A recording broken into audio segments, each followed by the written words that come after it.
Welcome to nursing journal. आज हम लोग बात करेंगे कम्युनिटी हेल्थ नर्सिंग के पार्ट 2 को। पार्ट 1 हम लोगों ने पहले डिस्कस कर लिया है। बात करेंगे फैमिली हेल्थ सर्विसेज में। ये टर्म कवर करता है बोर्ड फील्ड को, ठीक है, जो कि मेजर एक्टिविटी है वर्ल्ड हेल्थ ऑर्गेनाइजेशन का, और ये डिवाइडेड है मैटरनल और चाइल्ड हेल्थ में, फैमिली प्लानिंग में, न्यूट्रिशन में, हेल्थ एजुकेशन में। और इस सर्विसेज को डिफरेंट ऑब्जेक्ट्स में डिवाइड किया गया है, जैसे कि रिड्यूस करना है मैटरनल और चाइल्ड मोरालिटी रेट को स्पेस देना, जैसे दो बच्चों के जन्म में बीच में 3 से 5 साल का गैप देना है। सॉल्व करना है प्रॉब्लम्स ऑफ माल न्यूट्रिशन कुपोषण को कहते हैं। फैमिली लेवल पे ये करना है और एजुकेट करना है सारे मेंबर्स को बेसिक रिक्वायरमेंट की, जो कि रहने के लिए जरूरत होती है। नेक्स्ट है मैटरनल एंड चाइल्ड हेल्थ। अभी हम लोग सिर्फ माँ और बच्चे के बारे में ही पढ़ेंगे इस चैप्टर में, और दूसरे जो भी फैमिली से रिलेटेड जो भी सर्विसेज होती है वो सब हमारे दूसरे चैप्टर में हम लोग देखेंगे। 4 कारण हैं जिसकी वजह से माँ और बच्चे के हेल्थ पे सबसे ज्यादा प्रायोरिटी दिया जाता है, क्योंकि जो डेवलपिंग कंट्रीज होता है उसमें माँ और बच्चे को जो कम कंप्रोमाइज होता है, मतलब कि जो भी पॉपुलेशन होता है उसका 71% कवर करते हैं मदर और चिल्ड्रन। और जैसे कि इंडिया में तो 57.5% है, और जो कि लार्ज नंबर है टोटल पॉपुलेशन का प्रोस्पेक्टिव ऑफ हेल्थ केयर में, मतलब कि हेल्थ केयर के प्रोस्पेक्टिव में सबसे ज्यादा संख्या है माँ और बच्चे का, इसीलिए अभी हम लोग इस पे ज्यादा फोकस करेंगे। माँ और बच्चे सबसे ज्यादा रिस्क में होते हैं इन टर्म्स ऑफ, जैसे ग्रुप में होता है, जैसे बीमार होने में, डेथ होने में, या फिर जो प्रेगनेंसी के टाइम बच्चे या माँ पे जितना भी रिस्क होता है ग्रोथ में या डेवलपमेंट में, और डेवलपमेंट ऑफ बच्चे में, तो इसीलिए इस पे अभी ज़्यादा ध्यान देंगे हम लोग। और उस पे फोकस करेंगे हेल्थ पे, माँ के और बच्चे के इम्प्रूव करने के लिए। ये सारा करने पे, जैसे अगर हम लोग माँ और बच्चे पे कवर करते हैं, तो मैक्सिमम होता है जो ग्रुप ऑफ पीपल कम्युनिटी का वो कवर हो जाएगा। और हम लोग ये भी इंश्योर करेंगे कि बच्चे के सर्वाइवल का जो भी फ्यूचर इन्वेस्टमेंट करना चाहिए, फैमिली करवाना चाहिए, वो सारा हम लोग एजुकेट भी करेंगे फैमिली को कि कैसे वो अपने और माँ और बच्चे दोनों के फ्यूचर को भी हम लोग अच्छे से कैसे सेफ रखेंगे, या फिर उसको हेल्थ वाइज, ठीक है, उसको कैसे इन्वेस्ट करेंगे, कैसे हम लोग उसको इम्प्रूव करेंगे, वो एजुकेट भी करेंगे और हम लोग भी अपनी तरफ से करेंगे।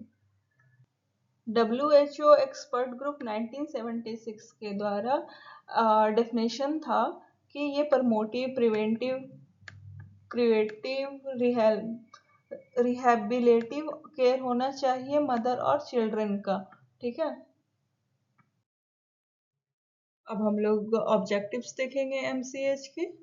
एमसीएच का मतलब यहाँ पे है maternal and care child health care, ठीक है, जिसमें हम लोग को रिड्यूस करना है मैटरनल, पेरिनेटल, इन्फेंट और चाइल्ड के मोरालिटी एंड मोबिलिटी को कम करना है, प्रमोशन करना है रिप्रोडक्टिव हेल्थ का, मतलब हेल्दी मेटर्निटी और रिप्रोडक्शन सिस्टम जो भी है उसका प्रमोशन करना है, promotion of physical and psychological development of the child, ठीक है।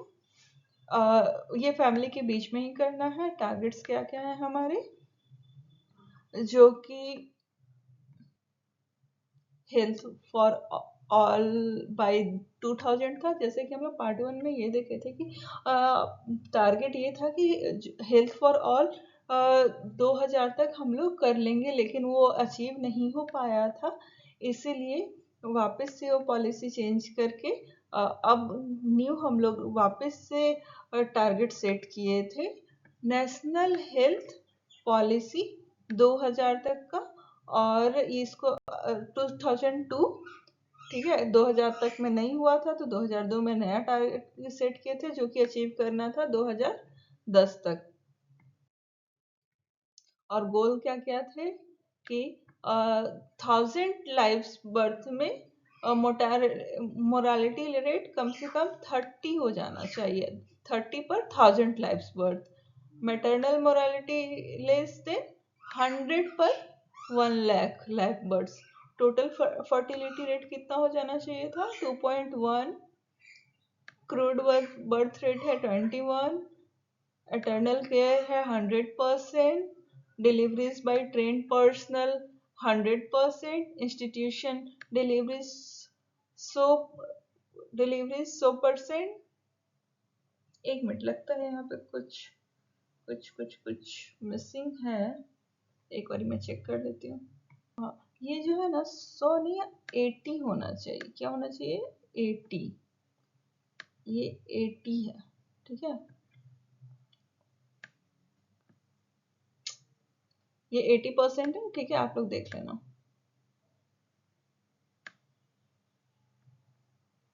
इम्यूनाइजेशन होना चाहिए 100%। और जो टारगेट्स है 12th 5th ईयर प्लान का, उसमें है रिडक्शन ऑफ मोरालिटी रेट 25। जैसे यहाँ पे पहले हम लोगों ने 30 किया था, उसके आगे का क्या है? 25 हो जाना चाहिए। और रिड्यूस हो जाना चाहिए रेशियो लेस देन 100%, 100 पर 1000 लाइफ बर्थ। और फर्टिलिटी रेट रिड्यूस हो जाना चाहिए 2.1 से। और रेजिंग चाइल्ड रेशियो हो जाना चाहिए 0 to 6 ईयर ग्रुप 914 to 950, ठीक है। मिलेनियम डेवलपमेंट गोल क्या क्या है जो कि हम लोग को 2015 तक के लिए सेट किए हैं? क्या क्या करना था? Reduce child morality, under 5 mortality reduce rate by 2/3 between 1990 से 2015, हम लोगों ने अभी देखा। इम्प्रूव करना है मैटरनल हेल्थ, रिड्यूस करना है मैटरनल मोरालिटी रेशियो को 3/4 1990 से लेके 2015 तक। टारगेट भी क्या क्या है? कंट्रासेप्टिव स्टार्ट करना है, कैसे यूज किया जाता है वो सारा हम लोग को एजुकेट करना है। एडोलेसेंट बर्थ रेट करना है, एटर्नल कवरेज करना है, unmute need of planning, family planning unmute need करना है। और ये सारे में जब हम लोग देखते हैं जो भी हमारे टारगेट्स रहे हैं, उसमें हम लोग को अब ये देखना है कि रोल क्या क्या है नर्सेस का, यानी जो हम आप जैसे नर्स है इनमें हमारा क्या रोल है। इसमें पहला है डायरेक्ट केयर प्रोवाइडर, जो कि नर्स को प्रोवाइड कराना है सारे स्टेजेस पे मैटरनिटी साइकिल में। जैसे कि एटर्नल केयर तब करते हैं जब उसको बोलते हैं जब प्रेगनेंसी के दौरान वुमेन को केयर किया जाता है, ठीक है।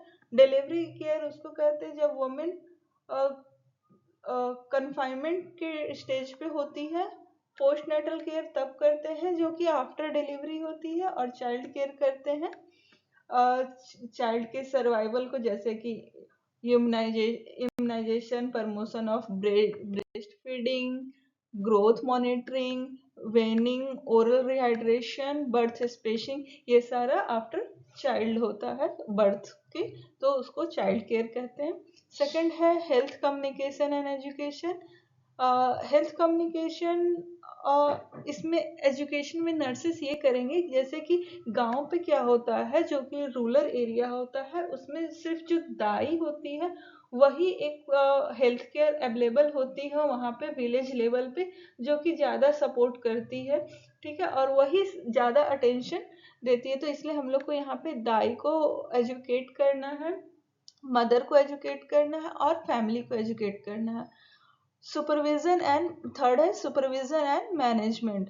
हम लोग को सुपरविजन कैसे करना है, तो कम्युनिटी हेल्थ नर्स को सुपरवाइज करना है। जो भी दाई, एएनएम और फीमेल हेल्थ वर्कर वहाँ काम करती है तो उसको सुपरवाइज करना है।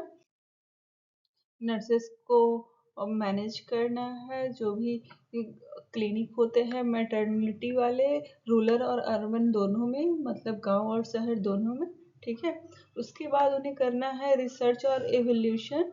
जो कैसे करेंगे, क्या हो चुका है वो देखेंगे, कैसे हो चुका है वो देखेंगे, और क्या और आगे किया जा सकता है वो देखेंगे।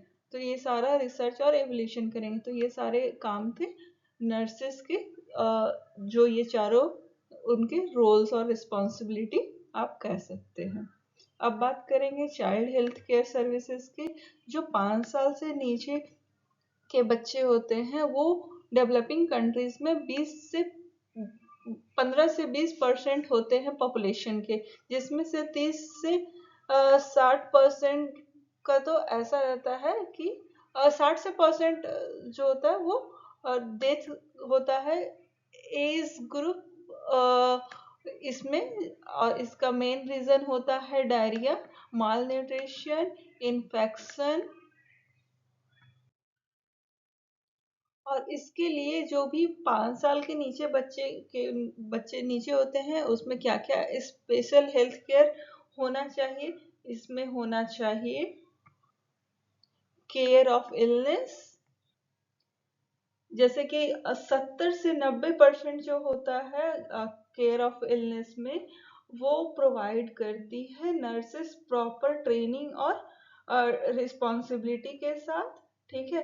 इसमें जो ट्रेन नर्स होती है वो सारा रिस्पॉन्सिबिलिटी लेती है, जैसे शॉर्टेज ऑफ क्वालिफाइड डॉक्टर्स की, speciality specially in rural area में, जो कि इतना ज़्यादा लोग ध्यान नहीं देते हैं। तो वहाँ पे नर्सेस का रोल ये है कि वो ध्यान देगी कि कैसे इसमें और चेंज किया जा सकता है, कैसे इम्प्रोवाइज किया जा सकता है, क्योंकि वहाँ पे रेस्पिरेटरी इन्फेक्शन बहुत ज़्यादा होता है, डायरिया होता है, मलेरिया, माल न्यूट्रिशन, ये सारी जो चीज़ है यहाँ पे ज़्यादा पाई जाती है। तो ये सारी चीजें को कंट्रोल या फिर केयर करने के लिए तो उसको केयर ऑफ इलनेस में ये सारा आ जाएगा। दूसरा है प्रिवेंटिव केयर। प्रिवेंटिव केयर में है इम्यूनाइजेशन।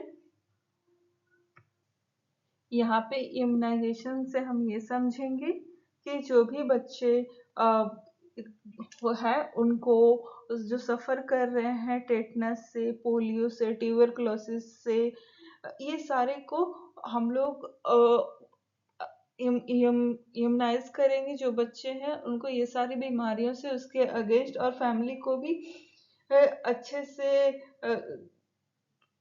टेक केयर करेंगे, एजुकेट करेंगे। और जो हेल्थ एजुकेशन है मिनिस्ट्री ऑफ हेल्थ वेलफेयर, उसमें रिकमेंड भी करेंगे कि ये सारे ऐसे बच्चे हैं इनको ऐसे इम्यूनाइज करना है या फिर क्या करना है स्टेप, वो सारा डिस्कस करेंगे।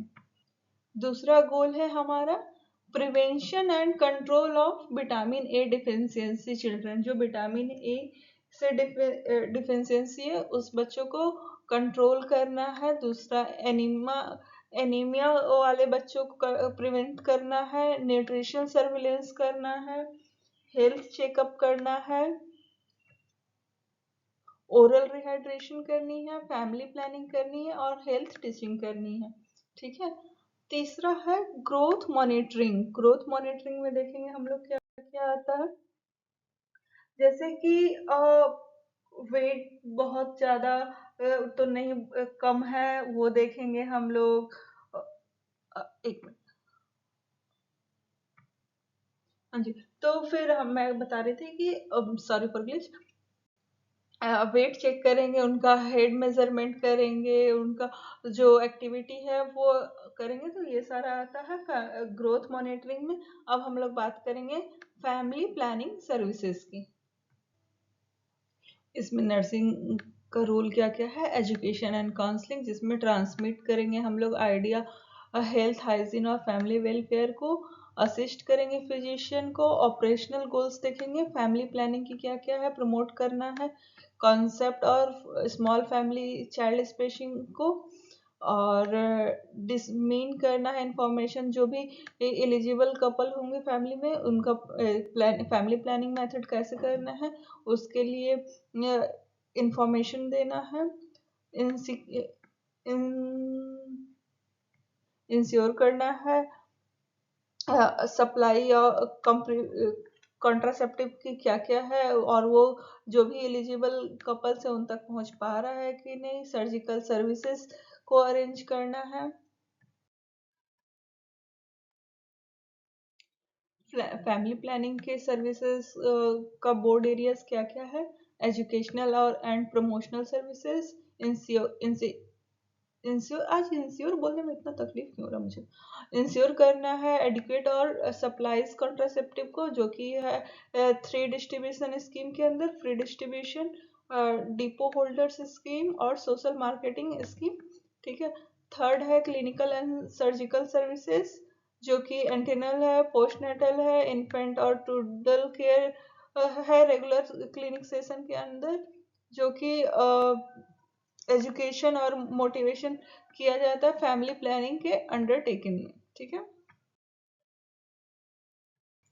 और जो कंप्लीट कर चुके हैं अपना डिजायर्ड फैमिली, जिसमें 2 बच्चे होते हैं जनरली, उसको टर्मिनेशन मेथड के लिए एजुकेट करना है, मोटिवेट करना है, स्पेसिंग मेथड के लिए एडवाइस करना है, जिन जिनका जैसे एक बेबी है उसके बाद 3 से 5 साल के लिए कॉपर टी इंसर्टेशन, ओरल पिल्स, किसी भी तरीके से उनको समझाना है कि 2 बच्चों में गैप जरूरी है, और उसके लिए आप कॉपर टी या फिर ओरल पिल ले सकते हैं।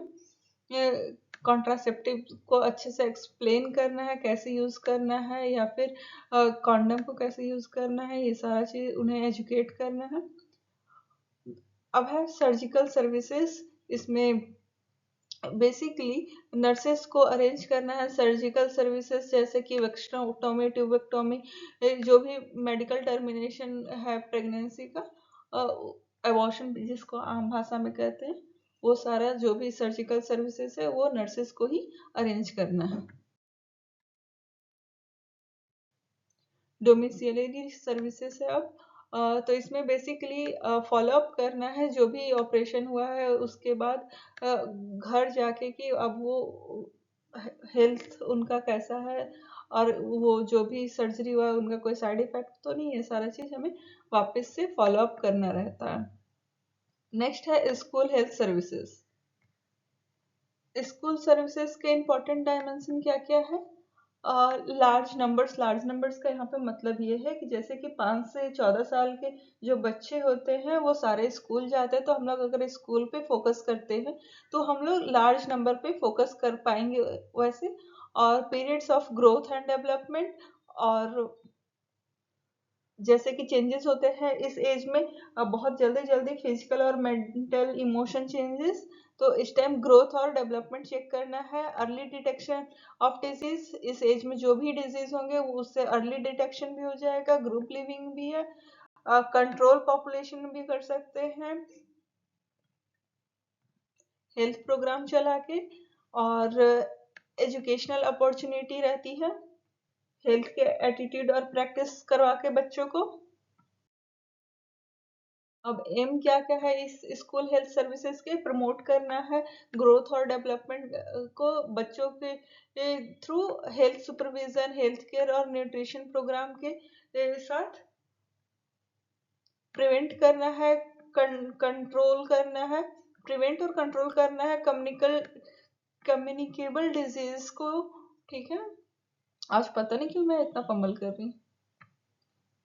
तो स्कूल के लिविंग को हम लोग अगर हेल्दी करेंगे तो जो बच्चे होते हैं वो उनका अच्छा एटीट्यूड रहेगा हेल्थ के टुवर्ड्स। ठीक है, रोल्स क्या क्या है इसमें नर्सेस के। जो नर्सेस होते हैं वो अपना नॉलेज पास करेंगे बच्चों को साइकोलॉजिकली और हेल्थ एजुकेशन से, और उसको फिट करेंगे जैसे टास्क इन्वॉल्व में करके, और वो सारी चीज उसको सिखाएंगे।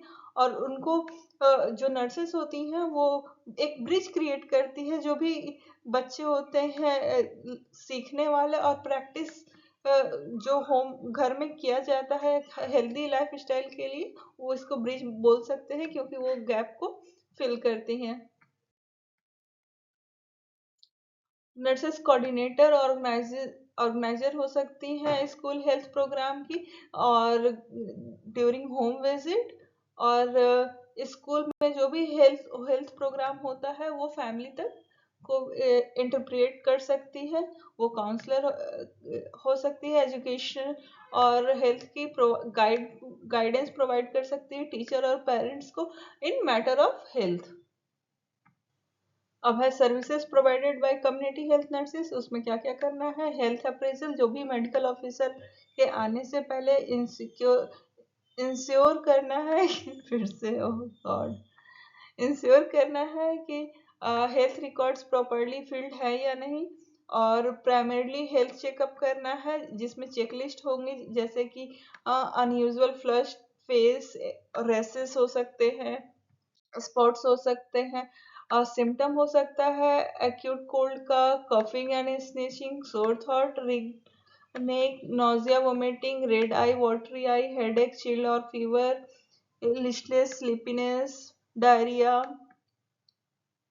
dyspneial to play, pains pain in body, skin condition, ringworm या फिर हेड लाइसिस यानी जुएं अगर बच्चे में है तो वो पहले ही हम लोग प्रिमिनरी ट्रीटमेंट कर लेंगे जो भी सीएचओ के ऑफिसर्स होंगे। उसके बाद ट्रीटमेंट फॉलो अप करना है। स्कूल हेल्थ सबसे ज़्यादा इम्पोर्टेंट हो सकता है इसमें, प्राइमरी फंक्शन हेल्थ सेंटर है इंडिया का, इसलिए उसके बाद स्पेशल क्लिनिक के दिन में ये बैठ के डिस्कस कर सकते हैं, जो कि पीएचसी से या फिर उसके जो हायर हॉस्पिटल से उससे लिंक्ड रहेगा, तो उसमें जो भी बच्चों को दिखते हैं उसका ट्रीटमेंट का फॉलो अप करेंगे। उसके बाद उनको इम्यूनाइजेशन के लिए रखेंगे। स्कूल ऑफर करेगी अच्छी अपॉर्चुनिटी, और चिल्ड्रन के अगेंस्ट जो भी वहाँ पे लोकली डिजीज रहेंगे उसको क्योर करने के लिए, इम्यून करने के लिए, इसलिए इम्यूनाइजेशन पे भी फोकस करेंगे। उसके बाद स्कूल सैनिटेशन है।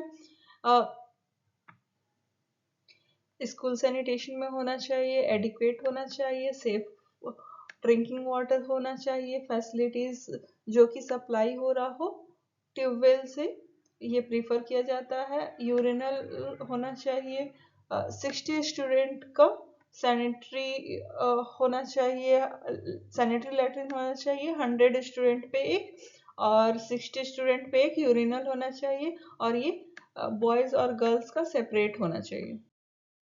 फिफ्थ है न्यूट्रिशनल सर्विसेज।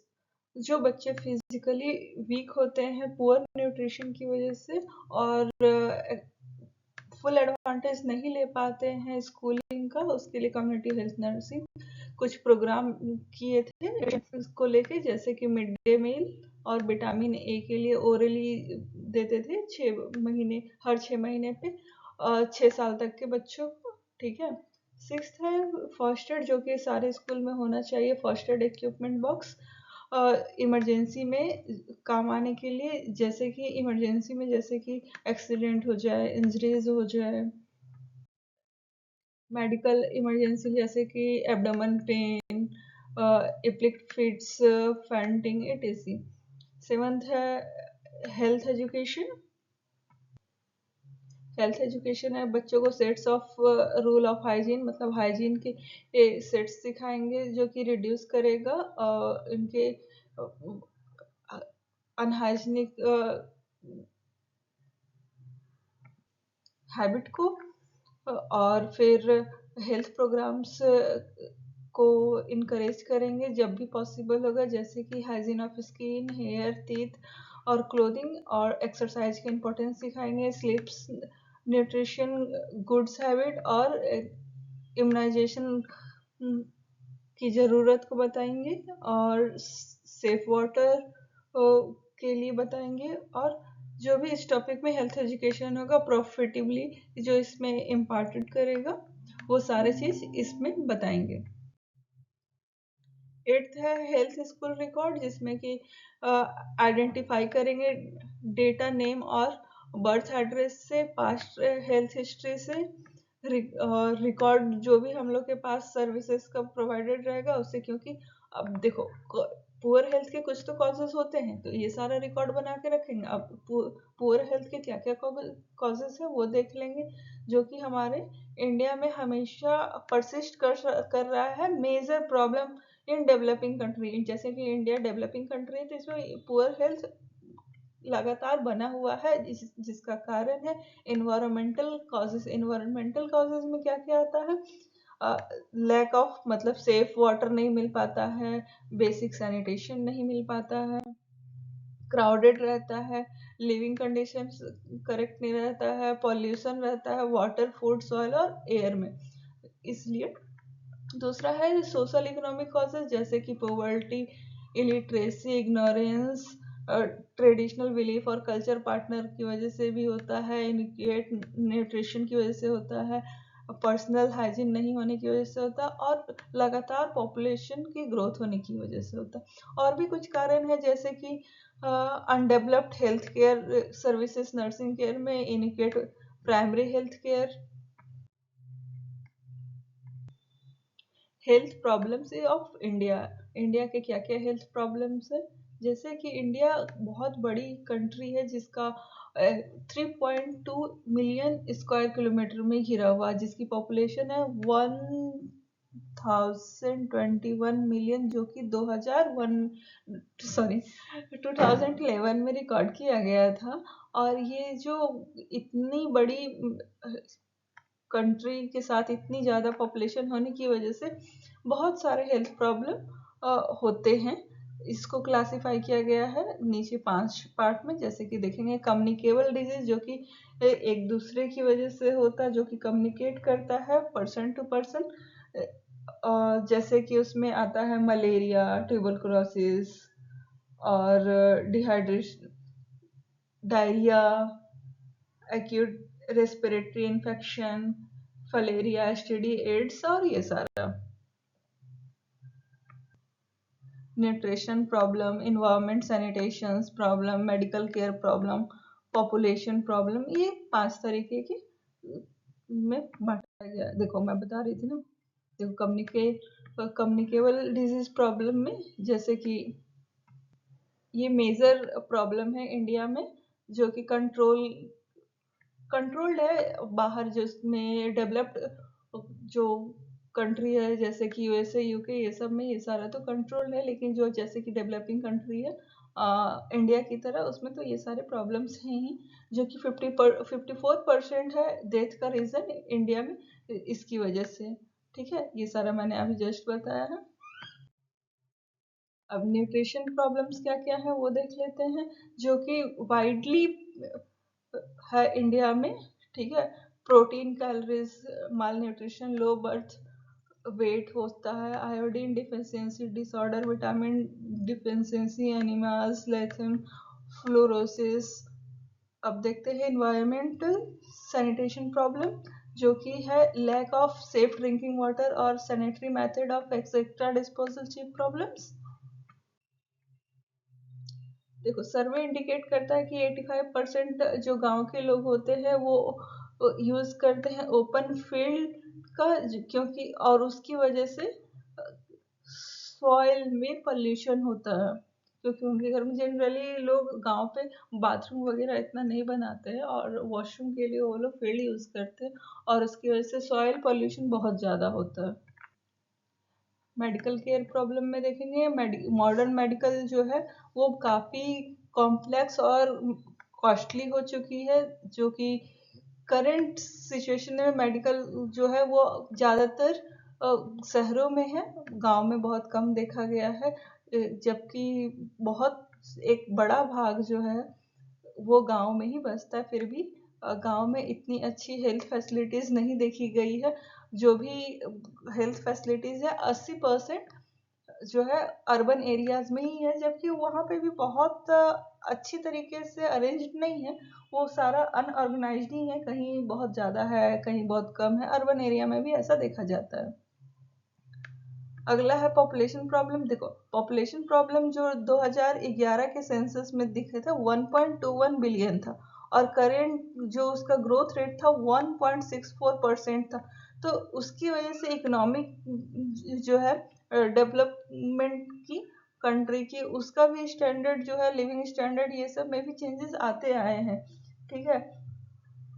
और ये प्रॉब्लम जो है वो सबसे बड़ा है पॉपुलेशन का हम लोग की कंट्री में, ऐसा माना जा सकता है, क्योंकि अचानक से इतने ज्यादा पॉपुलेशन को कैटर करना थोड़ा टफ हो जाता है। अगला है होम विजिटिंग। होम विजिटिंग में जो होता है वो ये इसको बैकबोन माना जा सकता है पब्लिक हेल्थ नर्सिंग की, क्योंकि इसमें देखते हैं कि एक्चुअल फील्ड में जाके कि क्या इश्यू है, क्या हम लोग क्योर कर सकते हैं, क्या क्या नर्सिंग केयर जो है वो दे सकते हैं, कैसे डिजीज को प्रिवेंट कर सकते हैं, कैसे प्रमोट कर सकते हैं हेल्थ को फैमिली मेंबर्स के बीच में, कैसे बता सकते हैं कि और कितनी अच्छे से आप अपना स्टैंडर्ड ऑफ लिविंग हेल्थ के अकॉर्डिंग कैसे उसको इंक्रीज कर सकते हैं। ठीक है। अब होम विजिटिंग की प्रिंसिपल्स क्या क्या है। होम विजिट होना चाहिए नीड्स के अकॉर्डिंग, जो वहाँ के लोग हैं उनके अकॉर्डिंग होना चाहिए, और ये प्लान्ड होना चाहिए प्रोग्राम, जो कि जिसमें सारे लोग पार्ट लें, और उनका बैकग्राउंड इंफॉर्मेशन जो भी फैमिली का है और कम्युनिटी का है वो सारा रिकॉर्ड करना चाहिए, जैसे कि फैमिली साइज क्या है, ऑक्यूपेशन क्या है, इनकम क्या है, रिलीजन क्या है, सोर्स क्या है, कस्टम कल्चर्स, ये सारे हम लोग को रिकॉर्ड करना चाहिए। ये प्रिंसिपल्स है। और उनके जो हेल्थ प्रॉब्लम्स है फैमिली के वो देखने चाहिए, और जो टेक्निकल स्किल्स है वो थोड़ा सेफ रखना चाहिए, और नर्सिंग प्रोसीजर्स, क्योंकि हम लोग बड़े पॉपुलेशन को एक साथ कैटर करने वाले हैं, और उनको हेल्थ टीचिंग देना चाहिए जो कि साइंटिफिक सराउंडिंग के साथ होना चाहिए, जो कि थोड़ा सेंसेबल होना चाहिए, थोड़ा अच्छा फैक्ट के अकॉर्डिंग साउंड करना चाहिए, और जो फैमिली है वो इस चीज़ तक पहुंच सके, और जो भी हम लोग बताएं उसका प्रॉफिट ले पाए, ऐसा हम लोग को सारा डिज़ाइन करके उनको बताना है, पढ़ाना है, ऐसा बोल सकते हैं। ठीक है। दूसरा है planning and evacuation, sorry evolution. तो पर्पस क्या है हम लोग का, ऑब्जेक्टिव जो है वो स्पेसिफाइड होता है टाइम की, और सोर्सेस जितना अवेलेबल रहता है उसके अकॉर्डिंग करेंगे। तो पहले हम लोग सर्वे करेंगे और मैप बना लेंगे एरिया का डिटेल, तो जिसमें ट्रोपोग्राफी और जो विलेज होता है उसका लोकेशन, पॉपुलेशन, रोड्स, और ये सारा चीज कलेक्ट करने के बाद फैमिली फोल्डर बनाएंगे इंडिविजुअल फैमिली का, और जो फैमिली है उसको अगर लगेगा कि हमें इस फैमिली में जाके मिलना चाहिए, ज़रूरत के अनुसार वहाँ पे जाके उनके घर में होम विजिट भी करना है। पहले होम विजिट में पहले अपने आप को इंट्रोड्यूस करना है, फैमिली को बताना है कि हम किस पर्पस से आए थे, और वहाँ अपने नर्सिंग बैग को भी लेके जाना है, जहाँ पे अगर थोड़ा बहुत माइनर इलनेस रहा तो उसमें हम लोग को ट्रीट करना है, और अगर वो ज़्यादा वो बीमार रहे तो वहाँ पे जाके उनको ये बताना है कि हॉस्पिटलाइज होने के लिए एडवाइस भी देना है, और इन सब के बाद जाके फिर से फॉलो अप भी करना है कि वो जो भी पिछली बार आप आए थे वो इंस्ट्रक्शन को वो लोगों ने फॉलो किया कि नहीं, और फॉलो करने पे कितना फ़ायदा हो रहा है। उसके बाद एवेल्यूशन भी करेंगे कि वो जो भी हमारा गोल था वहाँ तक पहुँच पाए या नहीं। और जैसे कि मैंने बताया कि बैग लेके जाना है, तो बैग टेक्निक देख लेते हैं यहाँ पे। बैग में क्या क्या होने चाहिए। बैग कैनवस का होना चाहिए, लेदर का या फिर हल्के मेटल का, और ये होना चाहिए इतना लाइट वेट जो कि आसानी से हेड या फिर शोल्डर पे कैरी किया जा सकता है लंबे समय तक के लिए। और इसका आउटसाइड, इस बैग में आउटसाइड पॉकेट्स भी होना चाहिए जिसमें कि आप नोटबुक रखोगे, मेजरिंग टेप रखोगे, newspaper, plastic sheet, towel, shop dish और नेल ब्रश। ठीक है, इसकी टेक्निक देख लेंगे एक बार। इसमें जो कि ऐसा है कि जो सेम बैग हम लोग मैक्सिमम होम में लेके जा सकते हैं, लेकिन इसमें थोड़ा सा ध्यान देने वाली ये बात है कि हम लोग पहले तो इस बैग को क्लीन रखेंगे जितना पॉसिबल हो सके। उसके बाद पहले ना हम लोग जाते ही पहले न्यूज़पेपर बिछाएंगे या फिर प्लास्टिक सीट फ्लैट सरफेस पे। उसके बाद जो क्लीन एरिया रहेगा उसके बाद उस पे बैग रखेंगे, और ये सारे चीज जो हम लोग प्रोसेस करेंगे वो एनिमल और चिल्ड्रन के इससे थोड़ा दूर रख के करेंगे। उसके बाद हाथ धोने के बाद सॉप से, उसके बाद ही अपने बैग को ओपन करेंगे और सिर्फ उतना ही चीज निकालेंगे जितने की जरूरत होगी, और अपना नर्सिंग प्रोसीजर करेंगे। उसके बाद जो भी इंस्ट्रूमेंट को हम लोगों ने यूज किया है उसको वॉश करेंगे और बॉईल करेंगे, और हाथ को भी धोएंगे। उसके बाद फिर बैग को ओपन करेंगे उसकी और रिप्लेस करेंगे। फिर अगर ये पॉसिबल नहीं हो पाया उस टाइम तो उसको सेपरेट बैग में रख देंगे, और जो सॉलिड ड्रेसिंग्स होंगे वो उसको जला देंगे, जो मतलब इन्फेक्टेड रहेगा उसको। उसके बाद न्यूज़पेपर को फोल्ड करेंगे और यूज्ड साइड को अंदर की तरफ फोल्ड करेंगे, और उसके बाद अपने बैग के आउटर पॉकेट में रख देंगे उसको। इक्विपमेंट में देखेंगे कोई भी घर जो हम लोग विजिट करेंगे वो बिना बैग के नहीं करेंगे, और इसमें दो से सेपरेट की किट्स होंगे, जो कि एक डिलीवरी किट होगा और दूसरा जनरल नर्सिंग किट होगा, जो कि हम लोग पोस्ट नेटल विजिट करेंगे, मतलब डिलीवरी के बाद करेंगे। ठीक है, जो डिलीवरी किट होगी उसको बेसिकली यूनिसेफ किट जैसा कह सकते हैं, क्योंकि यूनिसेफ किट जो है वो वाइडली यूज किया जाता है डिलीवरीज में, और वो सूटेबल भी होता है, और उसके जो इक्विपमेंट होते हैं वो एल्युमिनियम बॉक्स में होते हैं। अब देखेंगे कि हम लोग नर्सिंग बैग में क्या क्या होता है। अगर हम लोग नर्सिंग बैग हम लोग को नहीं मिलता है, सप्लाई नहीं होता है, तो हम लोग खुद से उसको इम्प्रोवाइज कर सकते हैं टीन या फिर एयर टाइट लीड से और प्लास्टिक बैग से। ठीक है, इक्विपमेंट को हमेशा हाथ से कैरी करना है, थोड़ा सा डिस्टेंस मेंटेन करके।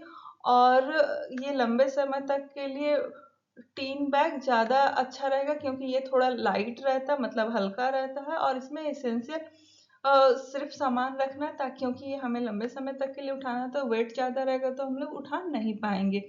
जो नर्सेस को और भी लेके चलना चाहिए, उनका अपना एक और किट जो कि सेपरेट रहेगा इस किट से।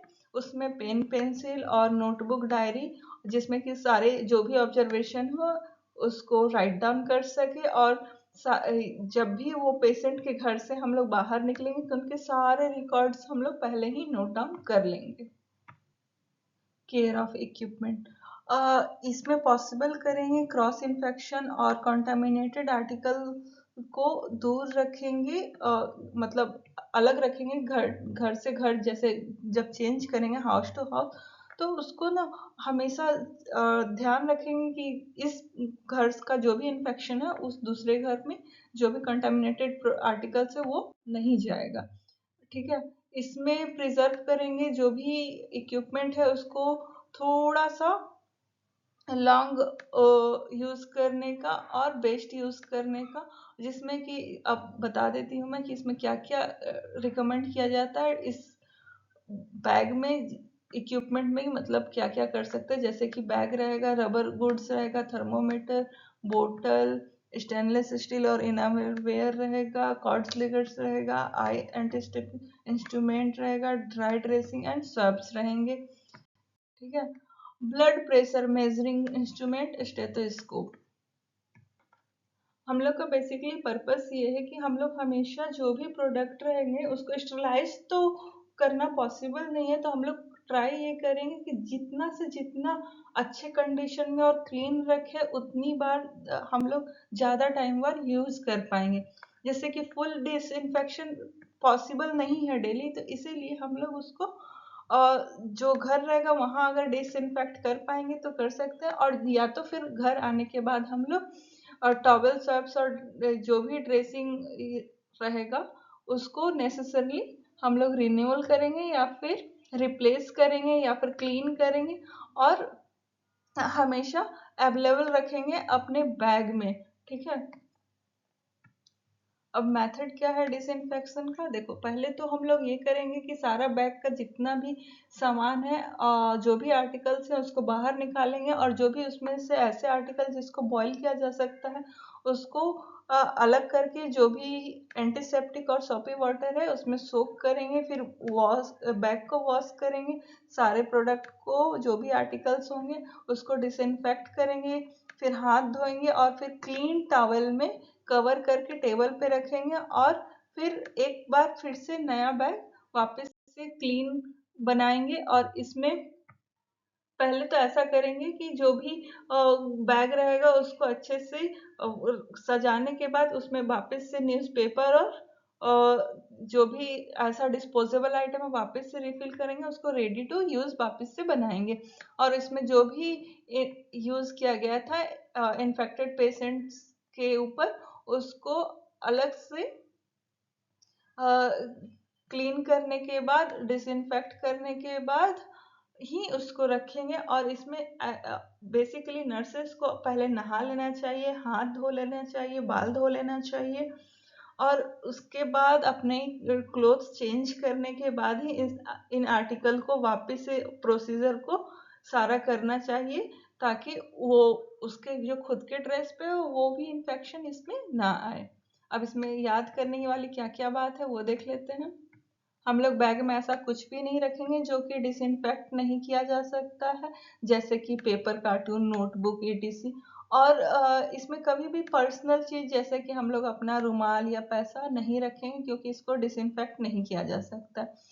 और इसमें जो बैग होगा वो विदाउट हैंडल वाला यूज नहीं करेंगे, और ऐसा ही यूज करेंगे जो कि अच्छे से वॉश हो सके। तो इसीलिए पहले हम लोग बैग को ओपन करेंगे, हाथ धोएंगे, और उसके बाद आर्टिकल को निकालेंगे जितना जरूरत है, और उसके तुरंत वो बैग को क्लोज भी कर देंगे, ताकि और सारा जो आर्टिकल्स है वो इन्फेक्टेड नहीं हो। इसीलिए हम लोग जितना यूज है उतना ही निकालेंगे, उससे ज्यादा नहीं निकालेंगे। और जो नर्सिंग केयर के लिए यूज होता है उतना करने के बाद जो भी बाहर निकाले हैं उसको आ, अगर इन्फेक्शन है तो उसको वापस से क्लीन कर लेंगे।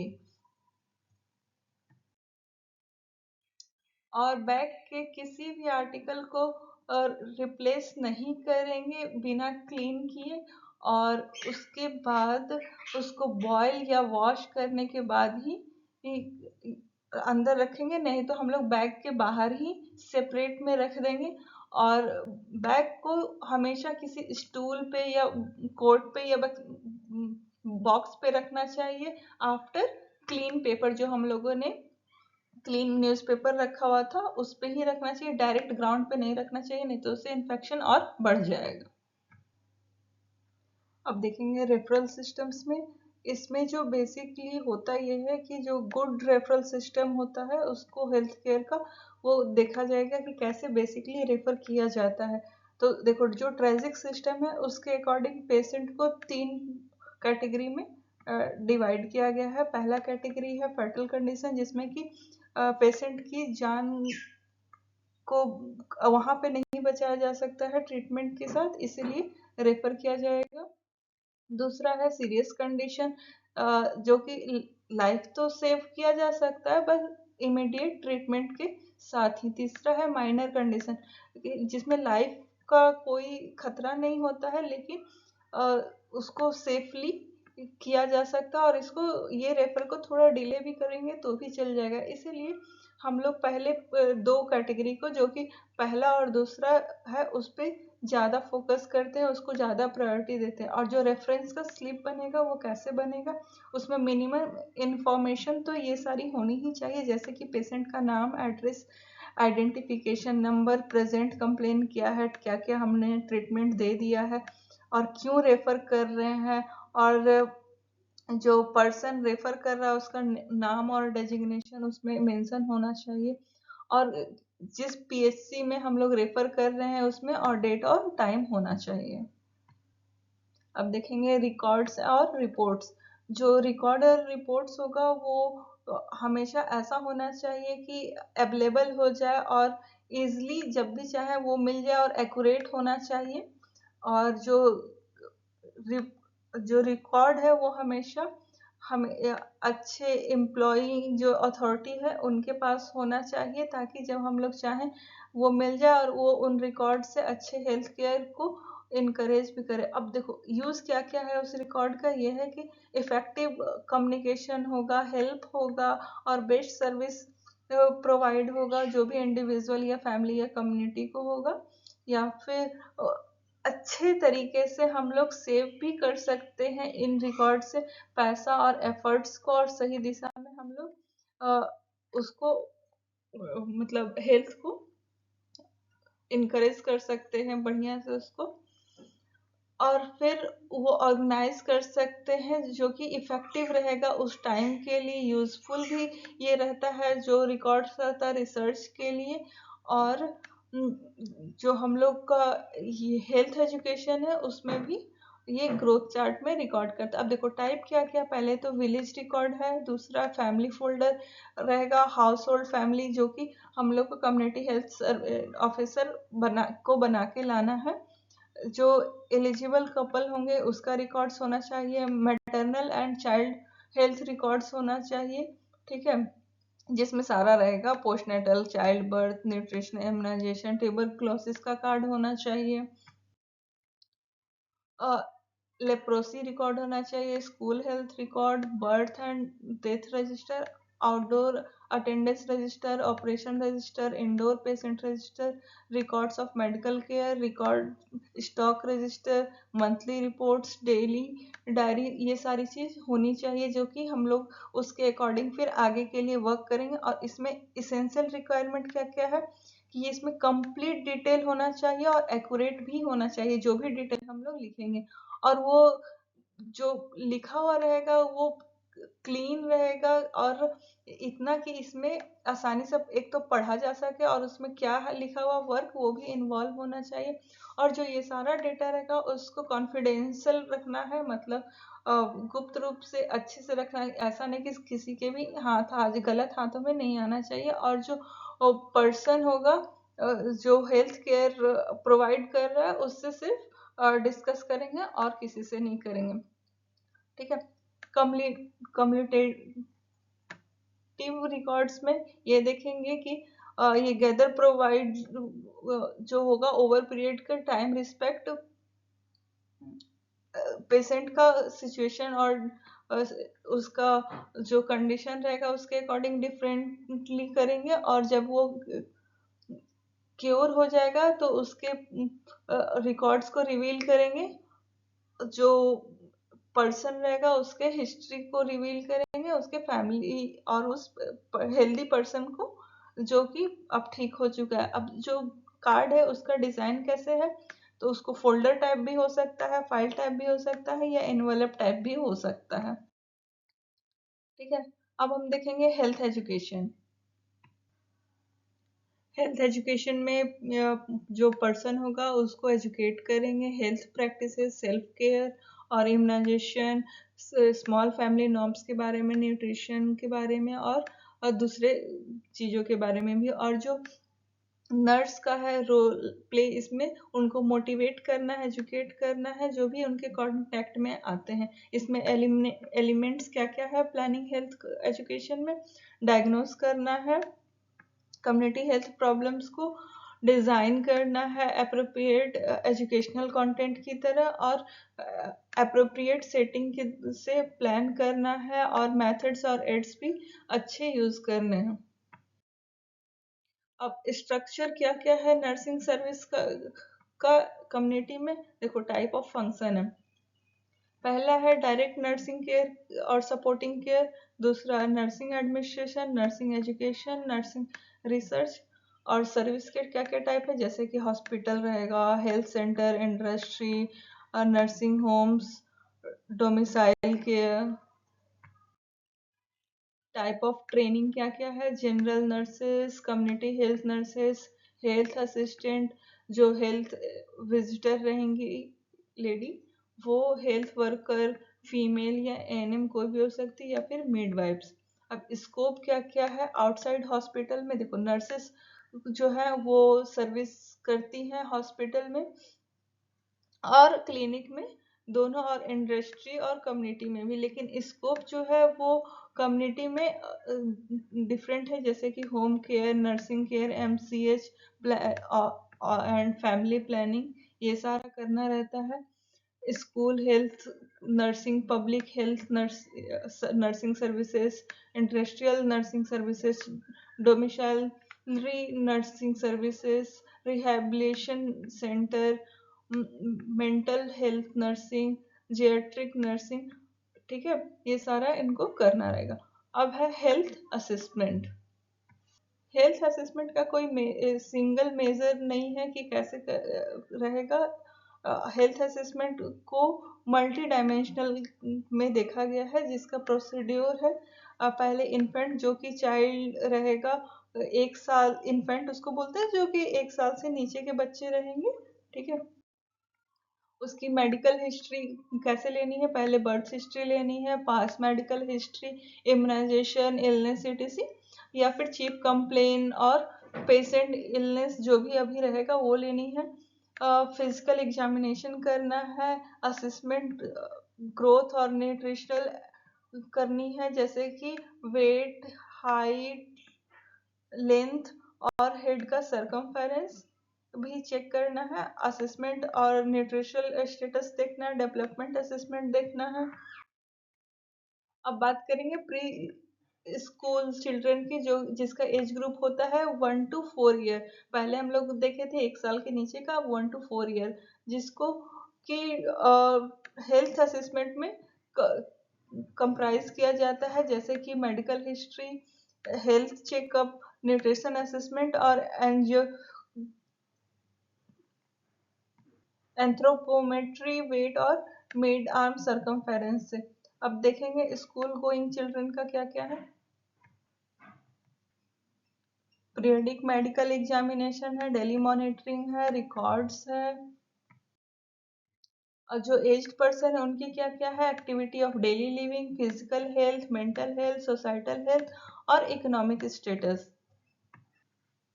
इकोनॉमिक स्टेटस में ये देख लेंगे कि उनकी इनकम क्या है, कैसे आ रही है। और सोशल हेल्थ में देखेंगे फैमिली और होम मैरिटल स्टेटस क्या है, उनके contact relation, friendship relation, community health organisation, community organisation या फिर वर्क से कैसा, ये सारी चीज हम लोग देख लेंगे।